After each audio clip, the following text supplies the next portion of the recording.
শনিবার আওয়ামী লীগ নিষিদ্ধের দাবিতে ঢাকা বিশ্ববিদ্যালয়ের রাজু ভাস্কর্যের সামনে বিক্ষোভ সমাবেশ করে জুলাই গণ অভ্যুত্থানে আহতদের সংগঠন ওয়ারিয়র্স অব জুলাই।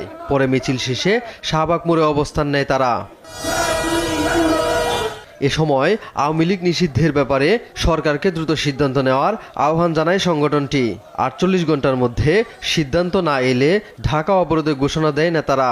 সরকারকে একটি বার্তা দেওয়া উচিত যে আপনারা এই যে সুশীল কথাবার্তা বাদ দিয়ে আওয়ামী লীগকে নিষিদ্ধ করুন। এদিকে রায়েরবাজার বুদ্ধিজীবী কবরস্থানে জুলাই গণ অভ্যুত্থানের শহীদদের কবর জিয়ারত করেন ইনকিলাব মঞ্চের নেতাকর্মীরা। এ সময় জুলাই গণ অভ্যুত্থানে গণহত্যার বিচার ও আওয়ামী লীগ নিষিদ্ধে দ্রুত ব্যবস্থা নেওয়ার আহ্বান জানান সংগঠনের মুখপাত্র শরীফ উসমান হাদি। আমরা জুলাই পিলখানা এবং শাপলা গণহত্যার বিচার এবং গণহত্যাকারী আওয়ামী লীগ নিষিদ্ধের দাবিতে শহীদী সমাবেশ ডেকেছি। আমরা আগামী 1 মাস পুরো সারা বাংলাদেশে এই দাবিতে গণসংযোগ কর্মসূচি করব।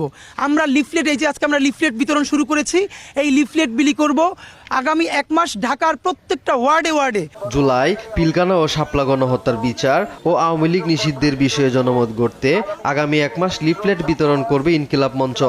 এরপর শাহবাগে 25 এপ্রিল শহীদ সমাবেশের কথাও জানান মুখপাত্র। এইচ হিমেল, দেশ টিভি, ঢাকা।